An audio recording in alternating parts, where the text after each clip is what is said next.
ಎಲ್ಲ ವಿದ್ಯಾರ್ಥಿಗಳಿಗೆ ಸ್ವಾಗತ. ಅಕ್ಟೋಬರ್ 11 ಅಂತಾರಾಷ್ಟ್ರೀಯ ಹೆಣ್ಣು ಮಕ್ಕಳ ದಿನಾಚರಣೆಯನ್ನು ಆಚರಿಸುವ ಹಿನ್ನೆಲೆಯಲ್ಲಿ ಅದರ ಹಿನ್ನೆಲೆಯನ್ನು ಒಂದು 5-10 ನಿಮಿಷ ನಾನು ಹೇಳಲಿಕ್ಕೆ ಪ್ರಯತ್ನ ಮಾಡ್ತೀನಿ. ಅದಕ್ಕಿಂತಲೂ ಮುಂಚಿತವಾಗಿ ನಾವೆಲ್ಲರೂ ಈ ಭಾರತ ದೇಶದಲ್ಲಿ ಹುಟ್ಟಿದ ಮೇಲೆ ನಮ್ಮಲ್ಲಿ ದೊಡ್ಡ ನಾವು ಮಾಡಿದ ತಪ್ಪು ಏನು ಅಂತ ಹೇಳಿದ್ರೆ, ಹಿಂದಿನ ಹಿರಿಯರು ಅನ್ನಿಸಿಕೊಂಡವರು ಅಥವಾ ಹಿರಿಯರೆಲ್ಲರೂ ಮಾಡಿದ ತಪ್ಪು ಏನು ಅಂತ ಹೇಳಿದ್ರೆ, ಇಂದಿನ ಮಕ್ಕಳೇ ಮುಂದಿನ ಪ್ರಜೆಗಳು ಅಂತ ಹೇಳಿ. ಇವತ್ತಿನಿಂದ ನಿಮ್ಮ ಚಿಂತನೆಯನ್ನ ಬದಲಾವಣೆ ಮಾಡಿ. ಇಂದಿನ ಮಕ್ಕಳು ಮುಂದಿನ ಪ್ರಜೆಗಳಲ್ಲ, ಇಂದಿನ ಮಕ್ಕಳು ಇಂದಿನ ಪ್ರಜೆಗಳು ಅಂತೇಳಿ.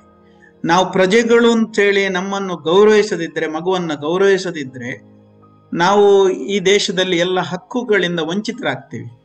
ಹಾಗಾಗಿ ಸಂವಿಧಾನ ಇರೋದೇ ಈ ದೇಶದ ಪ್ರಜೆಗಳಿಗೋಸ್ಕರ, ಈ ದೇಶದ ನಾಗರಿಕನಿಗೋಸ್ಕರ.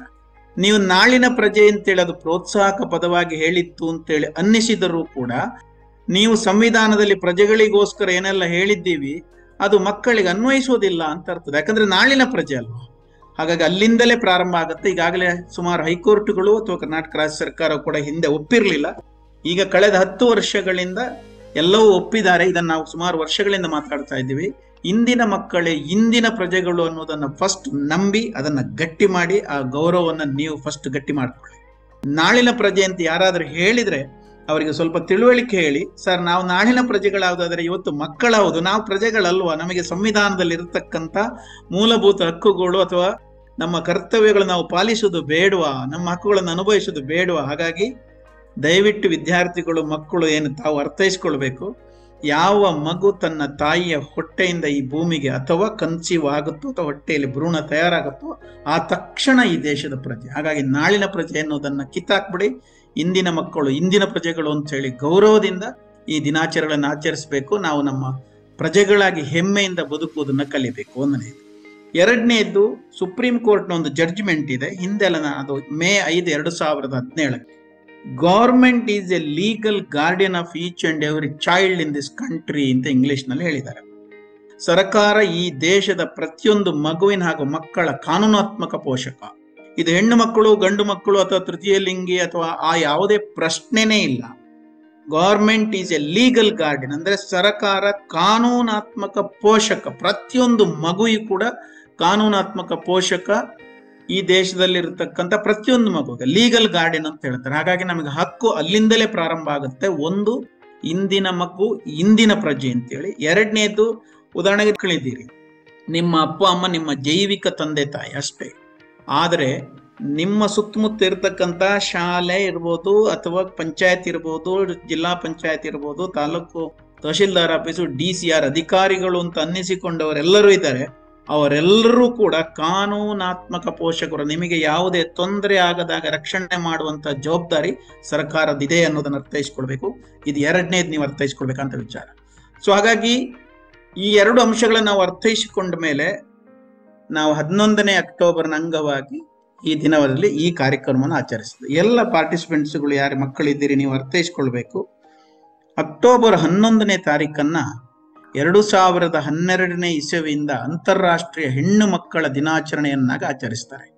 ಇದಕ್ಕೆ ಕಾರಣ ಏನು ಅಂತೇಳಿ, ಇದಕ್ಕೆ ಕಾರಣ 2011ರಲ್ಲಿ ವಿಶ್ವಸಂಸ್ಥೆಯ 55ನೇ ಅಧಿವೇಶನದಲ್ಲಿ ಹೆಣ್ಣು ಮಕ್ಕಳಿಗೆ ಆಗಿರ್ತಕ್ಕಂಥ ತಾರತಮ್ಯ, ಅವಮಾನ, ನಿರ್ಲಕ್ಷ್ಯ, ಎಂಪವರ್ಮೆಂಟು, ಶಕ್ತಿ ಸಾಮರ್ಥ್ಯತೆ, ಸಬಲೀಕರಣ ಇದರಲ್ಲಿ ಕೊರತೆಯನ್ನು ಕಂಡದಿರೋ ಹಿನ್ನೆಲೆಯಲ್ಲಿ ನಾವು ಮುಂದಿನ ವರ್ಷದಿಂದ ಏನಾದರೂ ಒಂದು ವಿಶೇಷವಾಗಿ ಇಡೀ ಜಗತ್ತಿಗೆ ಒಂದು ಮೆಸೇಜ್ ಕೊಡತಕ್ಕಂಥ ಒಂದು ಕಾರ್ಯಕ್ರಮ, ಒಂದು ದಿನವನ್ನು ಇಟ್ಕೋಬೇಕು ಅಂತೇಳಿ ಅಂತಾರಾಷ್ಟ್ರೀಯ ಮಟ್ಟದಲ್ಲಿ ವಿಶ್ವಸಂಸ್ಥೆಯಲ್ಲಿ ತೀರ್ಮಾನ ಮಾಡಿ, 55ನೇ ಸಮ್ಮೇಳನದಲ್ಲಿ ತೀರ್ಮಾನ ಮಾಡಿ, ಹಾಗಾದ್ರೆ ಇನ್ನು ಮುಂದೆ ಅಕ್ಟೋಬರ್ 11ನೇ ತಾರೀಕು 2011ಕ್ಕೆ ಇದು ತೀರ್ಮಾನ ಆಗಿರೋದು. ನೆಕ್ಸ್ಟ್ ಇಯರ್ ಇಂದ, ಅದು ಅಕ್ಟೋಬರ್ ತಿಂಗಳಲ್ಲಿ ಆ ಮೀಟಿಂಗ್ ನಡೆದಿದೆ. ಆ ಮೀಟಿಂಗ್ ನೆಕ್ಸ್ಟ್ ಇಯರ್ ಇಂದ ನಾವು ಹಾಗಾದರೆ 2012ರಿಂದ ಪ್ರತಿ ಅಕ್ಟೋಬರ್ 11ನೇ ತಾರೀಕು ಅಂತಾರಾಷ್ಟ್ರೀಯ ಹೆಣ್ಣು ಮಕ್ಕಳ ದಿನಾಚರಣೆ ಅಂತೇಳಿ ವಿಶ್ವಸಂಸ್ಥೆಯಲ್ಲಿ ಸೈನ್ ಮಾಡಿದ ಎಷ್ಟು ರಾಷ್ಟ್ರಗಳಿದಾವೋ ನೀವೆಲ್ಲ ಆಚರಿಸಿ ಅಂತೇಳಿ ಒಂದು ದೊಡ್ಡ ಮೆಸೇಜ್ ಕೊಟ್ಟು ಅಂತಾರಾಷ್ಟ್ರೀಯ ಮಟ್ಟದಲ್ಲಿ ತೀರ್ಮಾನ ಆಯಿತು. ಆ ತೀರ್ಮಾನದ ಹಿನ್ನೆಲೆಯಲ್ಲೇ 2012ರಿಂದ ನಾವು ಅಂತಾರಾಷ್ಟ್ರೀಯ ಹೆಣ್ಣು ಮಕ್ಕಳ ದಿನಾಚರಣೆ ಅಂತ ಕರಿತೀವಿ. ಈಗ 2012ರಿಂದ ಈಗ 2025 ಒಂದಷ್ಟು ವರ್ಷಗಳು, ಪ್ರತಿ ವರ್ಷಕ್ಕೆ ಒಂದು ಥೀಮ್ ಇಟ್ಕೊಳ್ತಾರೆ. ಪ್ರತಿ ವರ್ಷಕ್ಕೆ ಒಂದು ಥೀಮ್ ಅಂದ್ರೆ ಧ್ಯೇಯ. ಹಾಗಾದ್ರೆ 2025ನೇ ಇಸವಿ ಅಂತಾರಾಷ್ಟ್ರೀಯ ಹೆಣ್ಣು ಮಕ್ಕಳ ದಿನಾಚರಣೆಯ ಧ್ಯೇಯ ಏನು? ಬಹಳ ಚೆನ್ನಾಗಿದೆ ಈ ವರ್ಷದ್ದು, ಇಷ್ಟು ವರ್ಷಕ್ಕಿಂತಲೂ ಬಹಳ ಚೆನ್ನಾಗಿದೆ. ಹೆಣ್ಣಾಗಿ ನಾನೇ ಮುನ್ನಡೆಸುವ ಬದಲಾವಣೆ ಅಂತೇಳಿ. ಅಂದ್ರೆ ಒಬ್ಬರು ಬಾಲಕಿಯಾಗಿ ಹೆಣ್ಣಾಗಿ ಈ ರಾಷ್ಟ್ರದಲ್ಲಿ, ಜಗತ್ನಲ್ಲಿ, ಮನೆಯಲ್ಲಿ, ನಿಮ್ಮ ಕುಟುಂಬದಲ್ಲಿ ನಾನೇ ಬದಲಾವಣೆಯನ್ನ ಲೀಡ್ ಮಾಡ್ತೀನಿ ಅಂತೇಳಿ. ಎಷ್ಟು ಚಂದ ಇದೆ ನೋಡಿ ಇಂಗ್ಲಿಷ್ನಲ್ಲಿ, the girl I am the change I lead. ಅಂದ್ರೆ ನಾನು ಹುಡುಗಿ, ಬದಲಾವಣೆಯನ್ನು ನಾನೇ ಮುನ್ನಡೆಸ್ತೇನೆ ಅಂತೇಳಿ. ಯಾಕೆ ನಾವು ಮಾಡಬೇಕು? ಯಾಕಂದ್ರೆ ಬಿಕ್ಕಟ್ಟಿನ ಮುಂಚೂಣಿಯಲ್ಲಿ ಇರುವವರೇ ಹೆಣ್ಣು ಮಕ್ಕಳು. ಅತ್ಯಂತ ಹೆಚ್ಚು ಬೇರೆ ಬೇರೆ ರೀತಿಯ ತೊಂದರೆಗಳಿಗೆ, ಸಂಕಷ್ಟಗಳಿಗೆ, ವಲ್ನರಬಿಲಿಟಿ, ದುರ್ಬಲಕ್ಕೆ ಬಲಿಯಾಗುತ್ತಿರುವ ಒಂದು ಹೆಣ್ಣು ಮಕ್ಕಳು. ಹಾಗಾಗಿ ಹೆಣ್ಣು ಮಕ್ಕಳು ಮುಂದೆ ಬಂದ್ರೇನೆ ಮಾತ್ರ ಬದಲಾವಣೆ ಸಾಧ್ಯ ಅಥವಾ ಅಭಿವೃದ್ಧಿ ಸಾಧ್ಯ ಅನ್ನುವ ಹಿನ್ನೆಲೆಯಲ್ಲಿ ಇದನ್ನು ಮಾಡಿದ್ದಾರೆ. ಸೊ ಇದು ಇಡೀ ಇವತ್ತಿನ ದಿನದ ಅಥವಾ ಇವತ್ತು ಅಕ್ಟೋಬರ್ 11ನೇ ಅಂತಾರಾಷ್ಟ್ರೀಯ ಹೆಣ್ಣು ಮಕ್ಕಳ ದಿನಾಚರಣೆ ಒಂದು ಸಂಕ್ಷಿಪ್ತ ಸಾರಾಂಶ. ಈಗ ಮುಂದೆ ಹೋಗೋಣ. ಏನು ಇದರ ಹಾಗಾದ್ರೆ ಹೆಣ್ಣು ಮಕ್ಕಳ ಶಿಕ್ಷಣ ಮತ್ತು ರಕ್ಷಣೆ ಆಗಬೇಕು ಅಂತೇಳಿ ಆದ್ರೆ ಏನು? ಬಹಳ ಮುಖ್ಯವಾಗಿ ನಮಗೆಲ್ಲರಿಗೂ ಕೂಡುವಂತ, ಹೆಣ್ಣು ಅಂದ್ರೆ ಹೀಗೆ, ಹೆಣ್ಣು ಅಂದ್ರೆ ಹಾಗೆ, ಹೆಣ್ಣು ಮಕ್ಕಳು ಇಂಥದಕ್ಕಿರೋರು, ಮನೆ ಕೆಲಸ ಮಾಡಕ್ಕಿರೋರು, ಈ ತರದ ಒಂದು ಮಾನಸಿಕವಾದಂತ ಒಂದು ಒತ್ತಡ ಇದೆಲ್ಲ, ಅದರಿಂದ ಫಸ್ಟ್ ಬಿಡುಗಡೆ ಆಗ್ಬೇಕು. ಆ ಬಿಡುಗಡೆ ಆಗ್ಲಿಕ್ಕೆ ನಿಮಗೆ ಟೂಲ್ ಯಾವುದು ಗೊತ್ತಾ? ಬಿಡುಗಡೆ ಆಗ್ಲಿಕ್ಕೆ ಟೂಲ್ ಶಿಕ್ಷಣ. ಹಾಗಾಗಿ ಮಾನಸಿಕ ಬಿಡುಗಡೆಯೇ ನಿಜವಾದ ಸ್ವಾತಂತ್ರ್ಯ ಅಂತೇಳಿ ಡಾಕ್ಟರ್ BR ಅಂಬೇಡ್ಕರ್ ಅವರವರ ಬಯೋಗ್ರಫಿಯಲ್ಲಿ ಹೇಳ್ತಾರೆ. ಇನ್ನೊಂದು ಎರಡನೇದು, ಮಕ್ಕಳು ಭಯದಿಂದ ಮುಕ್ತರಾದ್ರೆ ಮಾತ್ರ ಅವರು ಎಂಜಾಯ್ಮೆಂಟ್ ಮಾಡ್ಲಿಕ್ಕೆ ಸಾಧ್ಯ. ಭಯ ಇದ್ರೆ ಎಂಜಾಯ್ ಮಾಡ್ಲಿಕ್ಕೆ ಸಾಧ್ಯ ಇಲ್ಲ. ಹಾಗಾಗಿ ನೀವು ವಿದ್ಯಾರ್ಥಿಗಳು ಅನ್ನಿಸಿಕೊಂಡವರೆಲ್ಲರೂ ಕೂಡ ಒಂದು ಸ್ವಾತಂತ್ರ್ಯವನ್ನು ಅನುಭವಿಸಬೇಕು ಅಂತೇಳಿ ಆದ್ರೆ ಮಾನಸಿಕವಾಗಿ ಬಿಡುಗಡೆ ಹೊಂದುವಂತ ಒಂದು ಮನೋಸ್ಥಿತಿಗೆ ಹೋಗ್ಬೇಕು, ಎಲ್ಲ ಭಯಗಳಿಂದ ಮುಕ್ತರಾಗಬೇಕು. ಹಾಗಾಗಿ ಹೆಣ್ಣು ಮಕ್ಕಳ ಶಿಕ್ಷಣ ಪಡಿಬೇಕು ಅಂತ ಹೇಳಿ ಆದ್ರೆ ಆ ರಕ್ಷಣೆಯ ದಾರಿಯಲ್ಲಿ ಫಸ್ಟ್ ಮಾನಸಿಕ ಬಿಡುಗಡೆ ಆಗ್ಬೇಕಂದ್ರೆ ಹೆಣ್ಣು ಅನ್ನುವಂತಕ್ಕಂಥ ಏನು ತಾರತಮ್ಯ ಇದೆ ಅಥವಾ ನಿರ್ಲಕ್ಷ್ಯ ಇದೆ ಅಥವಾ ಅವಮಾನ ಇದೆ, ಅದರಿಂದ ಫಸ್ಟ್ ಮಾನಸಿಕ ಬಿಡುಗಡೆ ಆಗ್ಬೇಕು. ಆಮೇಲೆ ನಾನು ಹೋದ್ರೆ ಏನ್ ಬೇಕು, ನನಗೆ ಏನ್ ತೊಂದರೆ ಆಗ್ಬೋದು ಅನ್ನುವಂಥ ಭಯದಿಂದ ಬಿಡುಗಡೆ ಆಗ್ಬೇಕು. ಇದನ್ನ ಲಿಂಗ್ಸ್ಕಿ ಅಂತೇಳಿ ಮಾಯಮ್ನಾರ್ನ ವಿರೋಧ ಪಕ್ಷದ ನಾಯಕಿಯವಳು, ಅವಳು ಹೇಳ್ತಾಳೆ ಆ ಥರ, ನಮಗಿರುವಂತ ಅತ್ಯಂತ ದೊಡ್ಡ ಬಂದಿಖಾನೆ ಯಾವುದು ಅಂತ ಹೇಳಿದ್ರೆ ಭಯದಿಂದ ಮುಕ್ತರಾಗ್ಬೇಕು. ಹೆಣ್ಣು ಮಕ್ಕಳು ಶಿಕ್ಷಣ ಮತ್ತು ರಕ್ಷಣೆಯನ್ನ ಪಡೆದು ಅಭಿವೃದ್ಧಿ ಆಗ್ಬೇಕು ಅಂತೇಳಿ ಇದು ಎರಡನ್ನ ಸಾಧಿಸಬೇಕು. ಅದನ್ನ ಪ್ರಾರಂಭದ ಒಂದು ಥೀಮ್ ಆಗಿ ನೀವು ಬಳಸ್ಬೇಕು. 2012ರಿಂದ ಪ್ರತಿ ವರ್ಷದ ಥೀಮ್ ಏನು ಅಂತ ನೋಡಿದ್ರೆ ಅದೇನು, 2012ರಲ್ಲಿ ಚೈಲ್ಡ್ ಮ್ಯಾರೇಜ್ ಅನ್ನ ಕ್ಲೋಸ್ ಮಾಡಿ ಅಂತೇಳಿ ಒಂದಷ್ಟು ಬದಲಾವಣೆ ಆಯ್ತು, 100% ಆಗಿಲ್ಲ. ಎರಡನೇದೇನು, ಹೆಣ್ಣು ಮಕ್ಕಳ ಶಿಕ್ಷಣ 2013ರಲ್ಲಿ 14ರಲ್ಲಿ ಹದಿಹರೆಯದ ಬಾಲಕಿಯರ ಸಬಲೀಕರಣ, 15ರಲ್ಲಿ ಎಡೋಲೆಸೆಂಟ್ಗೆ ಒಂದು ಗರ್ಲ್ಸ್ ಆರ್ ವಿಷನ್ 30-30ಕ್ಕೆ ಈ ಜಗತ್ತಿನ ಪ್ರತಿಯೊಂದು ಹೆಣ್ಣು ಮಗು ಸಬಲೀಕರಣ ಆಗಿರಬೇಕು ಅಂತ ಹೇಳಿ, 16ರಲ್ಲಿ ಪ್ರೋಗ್ರೆಸ್ ವಾಟ್ ಫಾರ್ ಗರ್ಲ್ಸ್ಗೆ ಕೌಂಟ್ ಆಗಬೇಕು ಪ್ರೋಗ್ರೆಸ್ ಅಂತೇಳಿ, 17ರಲ್ಲಿ ಎಂಪವರ್ ಗರ್ಲ್ಸ್ ಅಂತೇಳಿ, 18ರಲ್ಲಿ ಎಸ್ಕಿಲ್ಡ್ ಗರ್ಲ್ ಫೋರ್ಸ್ ಅಂದ್ರೆ ಕೌಶಲ್ಯಾಧಾರಿತ ಒಬ್ಬ ಬಾಲಕಿಯ ನಿಜವಾದ ಈ ದೇಶದ ಫೋರ್ಸ್ ಅಂತ ಒಂದು ಥೀಮ್ ಅದು, 19ರಲ್ಲಿ ಗರ್ಲ್ ಫೋರ್ಸ್ ಅನ್ಸ್ಕ್ರಿಪ್ಟೆಡ್ ಅಂಡ್ ಅನ್ಸ್ಟೋನೇಬಲ್ ಅಂತ ಹೇಳಿದ್ರೆ ಅದನ್ನ ಯಾರು ಅದನ್ನ ಬರೀಲಿಕ್ಕೆ ಸಾಧ್ಯ ಇಲ್ಲ ಹೀಗೆ ಅಂತೇಳಿ, ಹಾಗೆ ಬಾಲಕಿ ಸಬಲೀಕರಣ ಆಗಬೇಕು. My voice my equal future, our equal future ಅಂತೇಳಿ 20ರಲ್ಲಿ, 21ರಲ್ಲಿ ಡಿಜಿಟಲ್ ಇಂದ ನೀವು ಸುರಕ್ಷಿತರಾಗಬೇಕು, 22 our time is now, our right is our future ಅಂತೇಳಿ, 23ರಲ್ಲಿ ಇನ್ವೆಸ್ಟ್ ಇನ್ ಗರ್ಲ್ಸ್ ರೈಟ್ಸ್, ಹೆಣ್ಣು ಮಕ್ಕಳಿಗೆ ಲೀಡರ್ಶಿಪ್ಗೋಸ್ಕರ ಇನ್ವೆಸ್ಟ್ ಮಾಡಿ, girls vision for the future ಅಂತೇಳಿ. ಆಮೇಲೆ 25ರಲ್ಲಿ ನಾನು ಈಗಾಗಲೇ ಹೇಳಿದ್ದೀನಿ, I am the girl I lead the change ಅನ್ನುವಂಥ ಒಂದು ಥೀಮ್ ಅನ್ನು. ಸೊ ಇದನ್ನ ನೀವು 25 ಥೀಮ್ಗಳು 12ರಿಂದ ನಿಮಗೊಂದು ಮಾಹಿತಿಗೋಸ್ಕರ. ಹಾಗೆ ಮುಂದೆ ಹೋಗೋಣ. ಯಾಕೆ ಈ ಅಂತಾರಾಷ್ಟ್ರೀಯ ಹೆಣ್ಣು ಮಕ್ಕಳ ದಿನಾಚರಣೆಯನ್ನು ಆಚರಿಸ್ತಾರೆ, ಏನು ಹೆಣ್ಣು ಮಕ್ಕಳ ಹೇಳೋ ಒಂದು ಸ್ವಲ್ಪ ಯೋಚನೆ ಮಾಡಿದ್ರೆ ಯಾಕೆ ಇದನ್ನು ಆಚರಿಸುವ ದಿನ ಒಂದು ಸ್ಥಿತಿ ಬಂತು ನಮಗೆ ಅಂತ ಹೇಳಿದ್ರೆ, ಒಂದನೇದ್ದು ಹಕ್ಕುಗಳನ್ನು ಗುರುತಿಸಬೇಕು. ಈ ದಿನಾಚರಣೆಯ ನೆಪದಲ್ಲಾದರೂ ಕೂಡ ಸಂವಿಧಾನದಲ್ಲಿ ಹೇಳಿರ್ತಕ್ಕಂಥ ಆರ್ಟಿಕಲ್ 12ರಿಂದ 34-35 ತನಕ ಪ್ರತಿಯೊಂದು ಏನು ಕೊಟ್ಟಿದ್ದಾರೆ ಅದು ಪ್ರತಿಯೊಂದು ಹೆಣ್ಣು ಮಗುವಿಗೂ ಇದೆ. ಅದರಲ್ಲಿ ವಿಶೇಷ ಸ್ಥಾನಮಾನ ಇದೆ. 15 sub clause 3 of the Indian constitution ಮಕ್ಕಳಿಗೆ ಮತ್ತು ಮಹಿಳೆಯರಿಗೆ ವಿಶೇಷ ಸ್ಥಾನಮಾನ ಮತ್ತು ಕಾನೂನುಗಳನ್ನು ಮಾಡಿ ಅಂತೇಳಿ ಕಾನ್ಸ್ಟಿಟ್ಯೂಷನ್ ಹೇಳಿದರೆ ಅದನ್ನು ಗುರುತಿಸಿ ಅಂತ ಹೇಳೋದಕ್ಕೋಸ್ಕರ ಭಾರತ ಕೂಡ ಈ ದಿನವನ್ನು ಆಚರಿಸಿ. ಒಂದು ನಿಮ್ಮ ಹಕ್ಕುಗಳನ್ನು ನೀವು ಗುರುತಿಸಿಕೊಂಡು ಅದನ್ನು ಎಂಜಾಯ್ ಮಾಡ್ಲಿಕ್ಕೊಂಡು ಅದನ್ನು ಅನುಭವಿಸಬೇಕು. ಎರಡನೇದು ಜಾಗೃತಿ ಮೂಡಿಸಿ. ಏನು ಹೆಣ್ಣು ಅವಳ ಅಬಲೆ, ಅವಳಿಗೆ ಶಕ್ತಿ ಸಾಮರ್ಥ್ಯ ಇಲ್ಲ, ಅವಳು ಮನೆಯಲ್ಲಿರೋರು, ಈ ಥರದನ್ನೆಲ್ಲ ಹೋಗಲಾಡಿಸಿ ಅದರ ಬಗ್ಗೆ ಅವರಿಗೂ ಸಮಾನತೆ ಸ್ವಾತಂತ್ರ್ಯ ಇದೆ ಅನ್ನೋದನ್ನು ಜಾಗೃತಿ ಮೂಡಿಸಲಿಕ್ಕೋಸ್ಕರ. ಮೂರನೇದ್ದು ಸಬಲೀಕರಣವನ್ನು ಉತ್ತೇಜಿಸಲಿಕ್ಕೋಸ್ಕರ. 4ನೇದು ಲಿಂಗ ಸಮಾನತೆಯನ್ನು ಪ್ರತಿಪಾದಿಸಲು, ಅಂದ್ರೆ ಲಿಂಗ ಸಮಾನತೆಯನ್ನು ಕಾಪಾಡಲಿ. ಈ 4 ವಿಚಾರಕ್ಕೋಸ್ಕರ ಈ ದಿನವನ್ನು ಆಚರಿಸ್ತಾರೆ. ಅದೇ ನಿಜವಾದಂತ ಹೆಣ್ಣು ಮಕ್ಕಳಿಗೋಸ್ಕರ ಶಿಕ್ಷಣ ಯಾವಾಗ ಆಗುತ್ತೆ ಅಂತ ಹೇಳಿದ್ರೆ ಈ 4 ಗುರುತಿಸಿಕೊಂಡು ನಾವು ಬದಲಾವಣೆಯ ದಾರಿಯನ್ನು ತುಳಿದಾಗ, ಅದಕ್ಕೋಸ್ಕರ ಚೇಂಜ್ ಐ ಲೀಡ್ ಅಂತೇಳಿ ಈ ವರ್ಷ ಥೀಮ್ ಇಟ್ಟಿರೋದು. ನೆಕ್ಸ್ಟ್ ಇದರ ಗುರಿ ಏನು, ಈ ಹೆಣ್ಣು ಮಕ್ಕಳ ದಿನಾಚರಣೆಯ ಗುರಿ ಏನು ಅಂತ ಹೇಳಿದ್ರೆ ಬಹಳ ಮುಖ್ಯವಾಗಿ ಇದನ್ನು ಅರ್ಥೈಸಿಕೊಳ್ಬೇಕು. ಒಂದು, ಶಿಕ್ಷಣ ನಿಮ್ಮ ಸಬ್ಜೆಕ್ಟೇ ಆಗಿರುತ್ತೆ. ಹೆಣ್ಣು ಮಕ್ಕಳು ಶಿಕ್ಷಣವಂತರಾದ್ರೆ ಮಾತ್ರ ಜಗತ್ತು ಬದಲಾವಣೆ ಆಗ್ಲಿಕ್ಕೆ ಸಾಧ್ಯ, ಜಗತ್ತು ಅಭಿವೃದ್ಧಿ ಆಗ್ಲಿಕ್ಕೆ ಸಾಧ್ಯ. ಇವತ್ತಿಗೂ ಕೂಡ ಭಾರತದಲ್ಲಿ ನೀವು ಶಾಲೆಗೆ ಹೋಗುತ್ತಿರುವಂತ ಶಾಲೆಗಳ ಸಮಾಜ ಪುಸ್ತಕದಲ್ಲಿ ಅಥವಾ ಬೇರೆ ಪುಸ್ತಕದಲ್ಲಿ ಏನಿದೆ, ಭಾರತ ಇನ್ನು ಅಭಿವೃದ್ಧಿ ಹೊಂದುತ್ತಿರುವ ರಾಷ್ಟ್ರ ಅಂತ ಇದೆ. ನೀವು ಓದುವಾಗ ಒಂದು 40 ವರ್ಷದ ಹಿಂದೆ ನೀವು ಓದುವಾಗ ಆವಾಗಲೂ ಭಾರತ ಅಭಿವೃದ್ಧಿ ಹೊಂದುತ್ತಿರುವ ರಾಷ್ಟ್ರ, ಈಗಲೂ ಭಾರತ ಅಭಿವೃದ್ಧಿ ಹೊಂದುತ್ತಿರುವ ರಾಷ್ಟ್ರ. 75 ವರ್ಷಗಳಿಂದ ಅಭಿವೃದ್ಧಿ ಹೊಂದುತ್ತಿರುವ ರಾಷ್ಟ್ರಗಳು ಇರಲಿಕ್ಕೆ ಕಾರಣ ಏನು ಅಂತ ಹೇಳಿದ್ರೆ ತುಂಬಾ ಕಾರಣಗಳಿದೆ. ಅದರಲ್ಲಿ ಮೇಜರ್ ಹೆಣ್ಣು ಮಕ್ಕಳ ಶಿಕ್ಷಣ. ಎಲ್ಲಿ ತನಕ ಹೆಣ್ಣು ಮಕ್ಕಳು ಕುಟುಂಬವನ್ನ ಲೀಡ್ ಮಾಡೋಳು, ಅದಕ್ಕೆ ನೋಡಿ ಚೇಂಜ್ ಐ ಲೀಡ್ ಅಂತ ಇಟ್ಟಿರೋದು, ಲೀಡ್ ಮಾಡೋಳು ಶಿಕ್ಷಣ ಸಿಗೋದಿಲ್ವೋ ಅಲ್ಲಿ ಸಮಾಜ ಅಭಿವೃದ್ಧಿಯನ್ನು ಕಾಣೋದಿಲ್ಲ ಅನ್ನೋದು ನಮಗೆ ಅರ್ಥ ಆಗ್ಬೇಕು. 1ನೇದು. 2ನೇದು ಬಹಳ ಮುಖ್ಯವಾಗಿ ಶಿಕ್ಷಣ. 2ನೇದು ಆರೋಗ್ಯ ಮತ್ತು ಸುರಕ್ಷತೆ ಅಂತೇಳಿ. 3ನೇದು ನಾಯಕತ್ವ.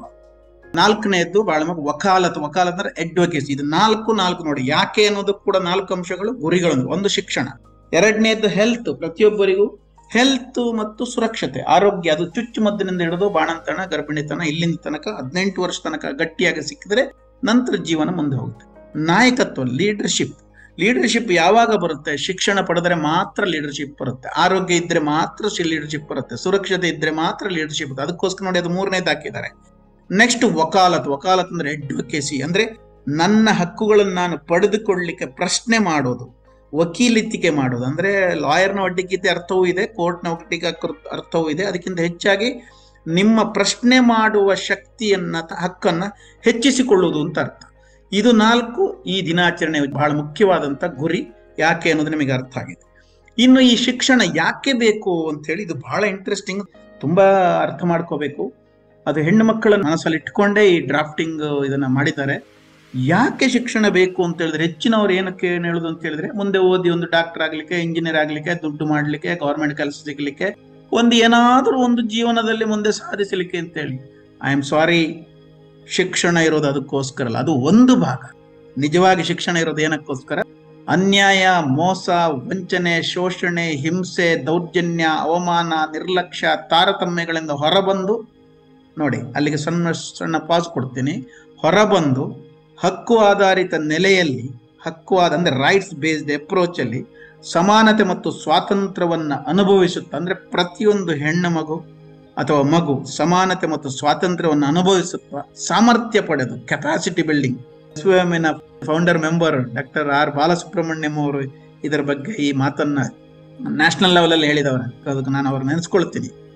ಡೆವಲಪ್ಮೆಂಟ್ ಅಂದ್ರೆ ಏನು ಅಂತ ಹೇಳಿದ್ರೆ ಕೆಪಾಸಿಟಿ ಬಿಲ್ಡಿಂಗ್ ಅಂತೇಳಿ, ಅಂದ್ರೆ ಸಾಮರ್ಥ್ಯ ಪಡೆದು ಸ್ವಾಭಿಮಾನದಿಂದ ಕುಟುಂಬದೊಂದಿಗೆ ಘನತೆಯ ಬದುಕನ್ನ ಕಟ್ಟಿಕೊಳ್ಳಲು, ಅಭಿವೃದ್ಧಿಯನ್ನು ಸಾಧಿಸಿ ಸುಂದರ ಜೀವನ ಸಾಗಿಸಲು ಶಿಕ್ಷಣ ಬೇಕು.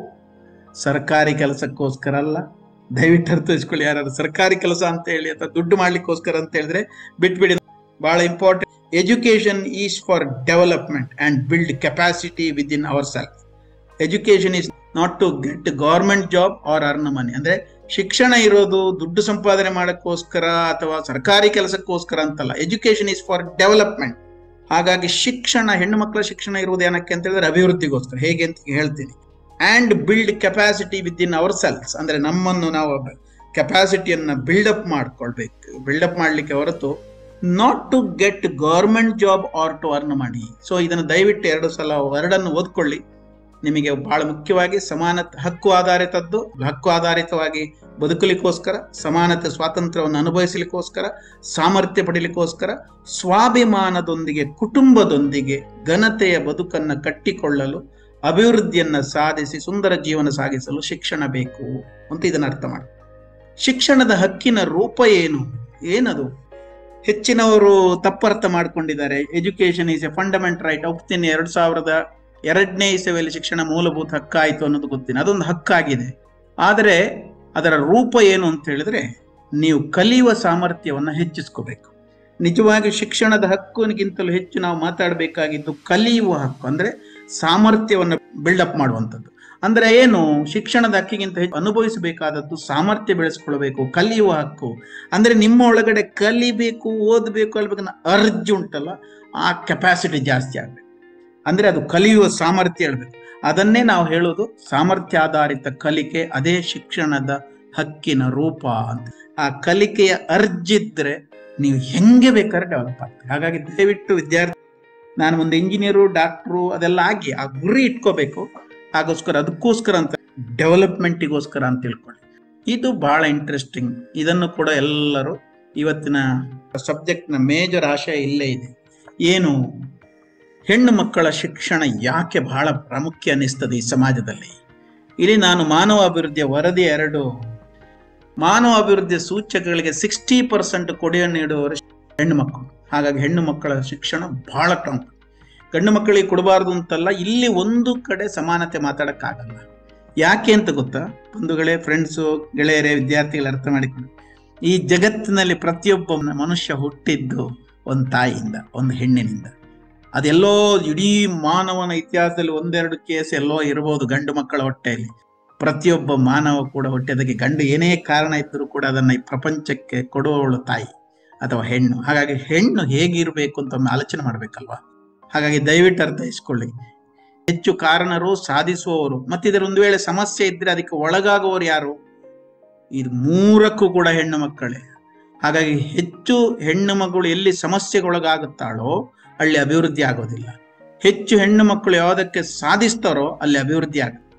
ಒಂದು ಆರೋಗ್ಯವಂತ ಮಗು ಅಥವಾ ಒಬ್ಬ ವ್ಯಕ್ತಿ ಸಮಾಜಕ್ಕೆ ಬೇಕು ಅಂತ ಹೇಳಿದ್ರೆ ಗಂಡನಿಗೆ ಎಷ್ಟು ಟ್ರೈನಿಂಗ್ ಕೊಟ್ಟರು ಪ್ರಯೋಜನ ಇಲ್ಲ.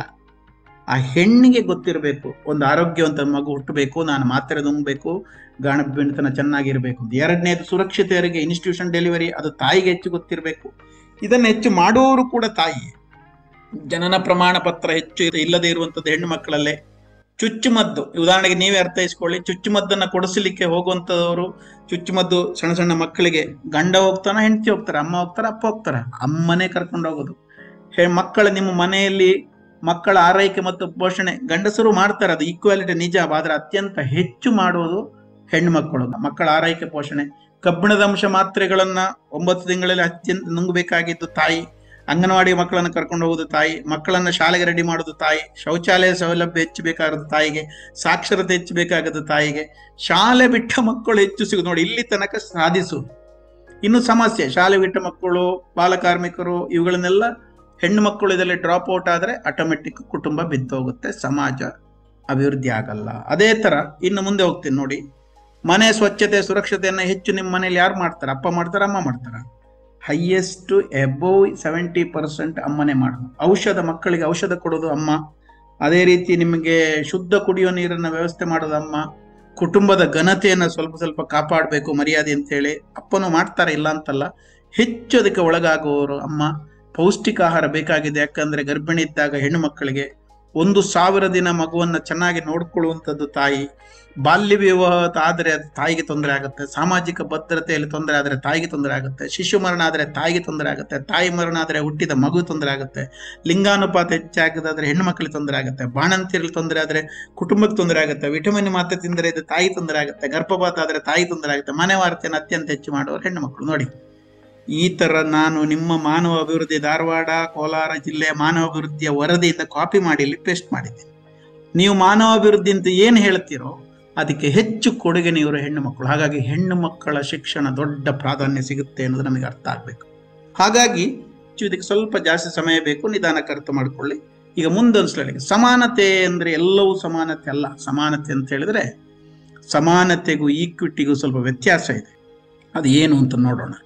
ಬಹಳ ಮುಖ್ಯವಾಗಿ ನೋಡಿ, ಅಲ್ಲಿ ಒಂದು ಕ್ರಿಕೆಟ್ ಸ್ಟೇಡಿಯಂ ಇದೆ, 3 ಸೈಜಿನ ಮಕ್ಕಳಿದ್ದಾರೆ. ಈಗ ನೀವು ಸಮಾನತೆ ಸಮಾನತೆ ಅಂತ ಹೇಳಿದ್ರೆ 3 ಜನಕ್ಕೆ ಒಂದೇ ತರದ ಬಾಕ್ಸ್ ಕೊಟ್ರೆ ಈ ಪಾಪ ಇವನನ್ನ ಏನ್ ಮಾಡ್ಬೇಕು? ಇವನ್ ಹೆಂಗ್ ನೋಡುದು? ಈಕ್ವಾಲಿಟಿ, ಈ ತರದ ಈಕ್ವಾಲಿಟಿ ಬೇಕಾಗಿಲ್ಲ ನಮಗೆ. ಈಕ್ವಾಲಿಟಿ ಅಂದ್ರೆ ಒಂದೇ ತರದ್ದು ಎಲ್ಲರಿಗೂ ಕೊಡುದು. ಆ ಈಕ್ವಾಲಿಟಿ ನಮ್ಮ ಸಂವಿಧಾನ ಮಾತಾಡ್ತಾ ಇಲ್ಲ.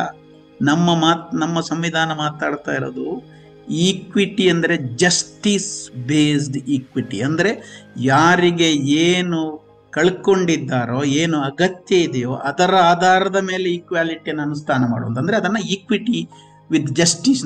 ಇವನಿಗೆ ಬಾಕ್ಸ್ ಬೇಕಾಗಿಲ್ಲ, ಅವನ ಹೈಟ್ ಅಷ್ಟೇ ಇದ್ದಾನೆ, ಅವನು ಕ್ರಿಕೆಟ್ ನೋಡ್ಬೋದು, ಹಾಗಾದ್ರೆ ಇವನಿಗೆ ಒಂದು ಸಾಕು, ಈ ಚಿಕ್ಕವನಿಗೆ ಎರಡು ಬೇಕು. ಉದಾಹರಣೆಗೆ ನೀವೀಗ ಇಲ್ಲಿ ಒಂದಷ್ಟು ಮಕ್ಕಳಿದೆ, ಎಲ್ರಿಗೂ ಎಸ್ಸು ಎಲ್ಲರಿಗೂ ಎಮ್ಮು, ನಾನು ಎಲ್ಲರಿಗೂ ಎಸ್ ತಂದ್ರೆ ಆಗುತ್ತಾ? ಅಥವಾ 16 ಸೈಜಿನ ಶರ್ಟು ಪ್ಯಾಂಟು ಆಗೋದಿಲ್ಲ. ಬೇರೆ ಬೇರೆಯವರಿಗೆ ಬೇರೆ ಬೇರೆ, ಬಟ್ ಕೊಡುವಾಗ ಮಾತ್ರ ಎಲ್ಲರಿಗೂ ಕೊಡಬೇಕು. ಬಟ್ ಅಲ್ಲಿ ಕೊಡುವ ರೀತಿಯ ವಿಧಾನದಲ್ಲಿ ಮತ್ತು ವಸ್ತುಗಳಲ್ಲಿ ವ್ಯತ್ಯಾಸ ಇರ್ತದೆ. ಹಾಗಾಗಿ ನಮಗೆ ಎಂತ ಬೇಕು ಅಂತ ಹೇಳಿದ್ರೆ ಜಸ್ಟಿಸ್ ಬೇಸ್ಡ್ ಈಕ್ವಿಟಿ. ನೋಡಿ, ರೈಟ್ ಸೈಡ್ ಇದ್ದು ನಿಜವಾದ ಈಕ್ವಿಟಿ, ಇದು ಜಸ್ಟಿಸ್ ಬೇಸ್ಡ್. ಇಲ್ಲೇ ಹೆಣ್ಣು ಮಕ್ಕಳಿಗೆ ತೊಂದರೆ ಆಗ್ತದೆ. ನೀವು ಸಮಾನತೆ ಅಂದ್ರೆ ಒಟ್ಟಿಗೆ ಸಮಾನತೆ ಅಲ್ಲ, ಎಲ್ಲರೂ ಒಂದೇ ತರ ಮಾಡಕ್ ಬರಲ್ಲ. ಆ ವ್ಯಕ್ತಿಗೆ ಏನು ಕೊರತೆ ಇದೆ, ಏನು ತೊಂದರೆ ಇದೆ, ಏನು ವೆಲ್ನರಬಿಲಿಟಿ, ಅದರ ಆಧಾರದ ಮೇಲೆ ನಾವು ಈಕ್ವಾಲಿಟಿಯನ್ನು ಅನುಷ್ಠಾನ ಮಾಡಬೇಕು. That is called justice based equity ಅಂತ ಕರೀತಾರೆ. ಇದನ್ನ ಅರ್ಥ ಮಾಡ್ಕೊಂಡು, ಹಾಗೆ ದಯವಿಟ್ಟು ನಾವು ಸಮಾಜದಲ್ಲಿ ಹೆಣ್ಣು ಮಕ್ಕಳು ಶಿಕ್ಷಣ ಯಾಕೆ ಅನ್ನೋದು ನಿಮಗೆ ಒಂದು ಸ್ವಲ್ಪ ಅರ್ಥ ಆಗಿದೆ. ಅದು ಯಾಕೆ ಅಂತ ಹೇಳಿದ್ರೆ ಮಾನವ ಅಭಿವೃದ್ಧಿಯನ್ನು ಸಾಧಿಸಲಿಕ್ಕೋಸ್ಕರ, ಕುಟುಂಬಕ್ಕೋಸ್ಕರ. ಮದುವೆ ಆದ ಮೇಲೆ ಗಂಡ ತನ್ನ ಹೆಂಡತಿಯನ್ನ ಯಾವುದಕ್ಕೂ ಮಾತಾಡ್ಲಿಕ್ಕೆ ಬಿಡೋದಿಲ್ಲ. ಆಮೇಲೆ ಗಂಡು ಮಗ ಹುಟ್ಟಿದ್ರೆ ಆ ಗಂಡು ಮಗನ ಮೀಸೆ ತಾಯಿಯ ಬಾಯಿ, ಅಮ್ಮ ನೀನ್ ಬಾಯಿ ಮುಚ್ಚಮ್ಮ, ನಿನಗೆ ಗೊತ್ತಾಗಲ್ಲ, ನೀನು ಬಾಯಿ ಮುಚ್ಚಮ್ಮ ಬಾಯಿ. ಅಲ್ಲಿ ತನಕ ಗಂಡ ಹೇಳಿದ್ದ, ನಂತರ ಮಗ ಹೇಳಿದ. ಈ ತಾಯಿ ಮಾತಾಡೋದು ಯಾವಾಗ? ಅಂದ್ರೆ ಆ ತಾಯಿ ಚಿಕ್ಕ ವಯಸ್ಸಿನಲ್ಲಿ ವಲ್ನರಬಿಲಿಟಿ ಆಗಿದ್ರು, ಶಿಕ್ಷಣ ಇಲ್ಲ, ಇದರಿಂದಾಗಿ ಇಡೀ ಜೀವನ ಪೂರ್ತಿ ಕಷ್ಟಪಡುವ ಸ್ಥಿತಿ ಬರುತ್ತೆ. ಹಾಗಾಗಿ ಯಾವಾಗ ಇಡೀ ಕುಟುಂಬವನ್ನು ನಿಭಾಯಿಸುವ ತಾಯಿ ಅನಕ್ಷರಸ್ಥಳಾಗುತ್ತಾಳೋ ಕುಟುಂಬ ಬಿದ್ದೋಗುತ್ತೆ, ಸಮಾಜ ಬಿದ್ದೋಗುತ್ತೆ. ಹಾಗಾಗಿ ದಯವಿಟ್ಟು ಇದು ಹೆಣ್ಣು ಮಕ್ಕಳ ಶಿಕ್ಷಣಕ್ಕೆ ಪ್ರಾಧಾನ್ಯತೆ ನೀಡಬೇಕು ಅಂತೇಳಿ ಮಾನವ ಅಭಿವೃದ್ಧಿಯಲ್ಲಿ ಹೇಳಿ ಆಗಿದೆ. ಹಾಗಾದ್ರೆ ಏನ್ ಮಾಡ್ಬೇಕು, ಏನ್ ಇದರಲ್ಲಿ ಇಂಪಾರ್ಟೆಂಟ್? ಇದರಲ್ಲಿ ನೀವೆಲ್ಲ ಹೆಚ್ಚಿನವರು ಶಾಲೆ, ಪ್ರೈಮರಿ, ಹೈಯರ್ ಪ್ರೈಮರಿ, ಹೈಸ್ಕೂಲ್ನವರು ಇದ್ದೀರಿ ಅಂತ ಭಾವಿಸ್ತೀವಿ. ನಿಮಗೆ ಒಂದು ಟಿಪ್ಸ್ ಕೊಡ್ತೀನಿ. ಅದೇನು ನೋಡಿ, ಪ್ರತಿಯೊಂದು ಶಾಲೆ ತನ್ನ ಮಕ್ಕಳಿಗೆ ನನ್ನ ಶಾಲೆ ಸೇಫ್ ಅಂತೇಳಿ ಗಟ್ಟಿಯಾಗಿ ಹೇಳುವಂತ ಸ್ಥಿತಿಗೆ ಹೋಗ್ಬೇಕು. ಆ ಹೆಡ್ ಮಾಸ್ಟರು, ಟೀಚರ್ಗಳು, ಪ್ರಾಂಶುಪಾಲರು. ನೀವು ನಾಳೆ ಕೇಳಬೇಕಾಗಿದ್ದು, ಸರ್ ನಮ್ಮ ಶಾಲೆಯಲ್ಲಿ ಮಕ್ಕಳ ರಕ್ಷಣಾ ನೀತಿ ಇದೆಯಾ? ಸುಮ್ಮನೆ ಚಂದ ಮಾಡಿ ತಮಾಷೆಗಾದ್ರೂ ಕೇಳಿ. ಇಲ್ಲ ಸರ್, ಸುಮ್ಮನೆ ಕೇಳಿದೆ, ನಿನ್ನೆ ಒಂದು ವೆಬಿನಾರ್ ಇತ್ತು, ರಾಘವೇಂದ್ರ ಅಂತೇಳಿ ಯುನಿಸೆಫ್ ಕೊಪ್ಪಳದವರಿಗೆ ಕೇಳಿದ್ರು, ಅದಕ್ಕೋಸ್ಕರ ಕೇಳ್ತಾ ಇದ್ದೀವಿ ಅಂತ ಡೈರೆಕ್ಟ್ ಕೇಳಿ, ಏನು ತೊಂದರೆ ಇಲ್ಲ. ಒಂದನೇದು. ಎರಡನೇದು ನೀವು ಕೇಳಬೇಕಾಗಿದ್ದು, ಸರ್ ನಮ್ಮ ಶಾಲೆಯಲ್ಲಿ ಮಕ್ಕಳ ರಕ್ಷಣಾ ಸಮಿತಿ ಅಂದರೆ ಶಿಕ್ಷಣದೊಂದಿಗೆ ರಕ್ಷಣೆ ಅಂತೇಳಿ, ಅದಕ್ಕೋಸ್ಕರ ಹೆಣ್ಣು ಮಕ್ಕಳ ಶಿಕ್ಷಣ ರಕ್ಷಣೆ ಅಂತೇಳಿ ಹಾಕಿದೆ. ಇದು ಕಾರ್ಯ. ಈಗ ನೆಕ್ಸ್ಟ್ ಕಾರ್ಯ, ರಕ್ಷಣಾ ಸಮಿತಿ ಇದೆಯಾ ಅಂತ ಕೇಳಿ. ಮೂರನೇದ್ದು, ನಿಮ್ಮ ಸ್ಕೂಲಲ್ಲಿ ಮಕ್ಕಳ ಕ್ಲಬ್ ಇರಬೇಕು. ನಾಲ್ಕನೇದ್ದು, ಮಕ್ಕಳೇ ದಯವಿಟ್ಟು ಫ್ರೆಂಡ್ಸ್ ಅಂತಲೇ ಕರಿತೀನಿ ನಾನು, ನಾಳೆ ಶಾಲೆಗೆ ಹೋಗಿ 10, 9, 8 ಪರ್ಮನೆಂಟ್ ಬೋರ್ಡ್ ಈಗ ಹೆಚ್ಚಿನ ಕಡೆ ಇದೆ, ಇಲ್ಲದಿದ್ರೆ ಹಾಕಕ್ಕೆ ಹೇಳಿ. ಐದನೇದು, ನೀವೊಂದು ಬದ್ಧತಾ ಪತ್ರ ಕೊಡಬೇಕು. ನಾನು ಬಾಲ್ಯವೂ ಆಗೋದಿಲ್ಲ, ನಾನು ಬಾಲಕಾರ್ಮಿಕನಾಗೋದಿಲ್ಲ, ನಾನು ಯಾರಿಂದಲೂ ಶೋಷಣೆ ಒಳಗಾಗೋದಿಲ್ಲ ಅನ್ನುವಂಥ ಒಂದು ಸ್ಟೇಟ್ಮೆಂಟ್ ಇದೆ. ಅದಕ್ಕೊಂದು ಪೇಪರ್ ಇದೆ, 2 ಪೇಜು. ಅದು ಹೆಡ್ ಮಾಸ್ಟರ್ಗಳಿಗಾಗಲೇ ನಾವು ಕೊಟ್ಟಿದ್ದೇವೆ ಹೆಚ್ಚಿನ ಕಡೆ. ಇಲ್ಲದಿದ್ರೆ ಕೇಳಿ, ಮುಂದಿನ ದಿನಗಳಲ್ಲಿ ಮಾಡಿ. ಆಮೇಲೆ ಸಿಬ್ಬಂದಿ, ಸ್ಟಾಫ್ ಕೂಡ ಹೆಡ್ ಮಾಸ್ಟರ್ಗೆ ಬರ್ಕೊಡ್ಬೇಕು, ನಾನು ಮಕ್ಕಳಿಗೆ ಹೊಡಿಯಲ್ಲ, ಬಡಿಯಲ್ಲ, ಮಕ್ಕಳ ಹಕ್ಕುಗಳು ಉಲ್ಲಂಘನೆ ಮಾಡಲ್ಲ ಅಂತೇಳಿ. 7ನೇದು ಬಹಳ ಇಂಟ್ರೆಸ್ಟಿಂಗ್, ನೀವು ನಾಳೆ ಹೋಗಿ ಕೇಳಬೇಕಾದ್ರೆ ಸಲಹಾ ಪೆಟ್ಟಿಗೆ ಇದೆ ಅಂತ ನೋಡಿ, ಸಜೆಷನ್ಸ್ ಬಾಕ್ಸ್ ನಿಮ್ಮ ಶಾಲೆ. ಈ 7 ಕೆಲಸ. ಇನ್ನು 8ನೇದ್ದು, ಅಲ್ಲೊಂದು ಶಾಲೆಯಲ್ಲಿ ಒಂದು ಬೋರ್ಡ್ ಇರಬೇಕು ದೊಡ್ಡದು. ಹಾಗಾಗಿ ನಿಮ್ಮ ಶಾಲೆಯ ಹೊರಗಡೆ ಬೇರೆಲ್ಲ ಬೋರ್ಡ್ಗಳು ತುಂಬಾ ಇದಾವೆ, ಅದರೊಟ್ಟಿಗೆ ಇದು 3 ಇದೆಯಾ ಅಂತ ನೋಡ್ಬೇಕು. 1, 10, 9, 8 ಮಕ್ಕಳ ಸಹಾಯವಾಣಿಯ ಶಾಶ್ವತ ಫಲಕ ಇದೆಯಾ ಅಂತ ನೋಡ್ಬೇಕು, ಸಲಹಾ ಪೆಟ್ಟಿಗೆ, ಮತ್ತೆ 20 ಬದ್ಧತೆ, ಮಕ್ಕಳ ರಕ್ಷಣೆಗೋಸ್ಕರ ಈ ಶಾಲೆ ಬದ್ಧತೆ ಅಂತೇಳಿ ಬರೆದು ಕೊಟ್ಟಿರ್ತಕ್ಕಂಥ ಒಂದು ಬೋರ್ಡ್ ಇರ್ಬೇಕಲ್ಲಿ. ಈ 7ಅನ್ನು ನೋಡಿ ಇದೆಯಾ ಅಂತ ಚೆಕ್ ಮಾಡ್ಕೊಳ್ಳಿ. ಅದನ್ನ ನೀವು ಕೇಳುವ, ಮಾತನಾಡುವ, ಪ್ರಶ್ನೆ ಮಾಡುವ ಅಧಿಕಾರ ನಿಮಗೆ ಇದೆ. ಆ ಥರ ಹಾಸ್ಟೆಲ್ ಮಕ್ಕಳು ಯಾರಿದ್ರು ಕೂಡ ಅದೇ 9 ಕೆಲಸ ಅಥವಾ 7 ಕೆಲಸ. ಲಾಸ್ಟ್ನ 2 ನಾನು ಬಿಡ್ತೀನಿ, ಅದು ರಿಪೋರ್ಟ್ ಮಾಡೋದು. 9ನೇ 8 ಕೆಲಸ. ಈ 8 ಕೆಲಸ ಇದೆಯಾ ಅಂತ ನೋಡಿ. 1 ಮಕ್ಕಳ ರಕ್ಷಣಾ ನೀತಿ, 2ನೇದು ಸಮಿತಿ, 3ನೇದು ಮಕ್ಕಳ ಕ್ಲಬ್, 4ನೇದು 10, 9, 8 ನಿಮ್ಮ ಶಾಲೆಯ ಹೊರಗಡೆ ಪರ್ಮನೆಂಟ್ ಶಾಶ್ವತ ಫಲಕ ಇದೆಯಾ ಅಂತ ನೋಡಿ. ನಿಮ್ಮಿಂದ ಬದ್ಧತಾ ಪತ್ರ ಸೈನ್ಸ್ ಮಾಡ್ಕೊಂಡಿದ್ದಾರೆ ಅಂತ ಕೇಳಿ. ಸ್ಟಾಫ್, ಇದು ನಾನು ಕೇಳಕ್ ಹೋಗಲ್ಲ, ನೀವು ಕೇಳಕ್ ಹೋಗಲ್ಲ, ಅದಕ್ಕೆ 7 ಅಂತೇಳಿ. ಸಿಬ್ಬಂದಿ ಅಂತ ಕೇಳಿ. ಸಲಹಾ ಪೆಟ್ಟಿಗೆ ಇದೆಯಾ ನೋಡಿ, ಶಾಲೆಯ ಹೊರಗಡೆ ಒಂದು ಬೋರ್ಡ್ ಇದೆ ಅಂತ ನೋಡಿ. ಹಾಗಾಗಿ ನಿಮಗೆ ರಕ್ಷಣೆಗೆ ನಿಮಗೆ ತೊಂದರೆ, ಸಂಕಷ್ಟ ಆದಾಗ ನೀವು ಇನ್ನು ಮುಂದೆ ಮಾಡಬೇಕಾಗಿದ್ದು 10, 9, 8 ದಿನ 1098 1098 ಹೇಳಬಾರ್ದು. ಇಲ್ಲಿ ಯಾರು ಸಿಬ್ಬಂದಿ, SDMಸ್ನವರು, ಶಿಕ್ಷಕರು ಭಾಗವಹಿಸಿದ್ರೆ 1098 ಅಂತ ನಾವು ಹೇಳೋದು ಬೇಡ, ತಪ್ಪಲ್ಲ.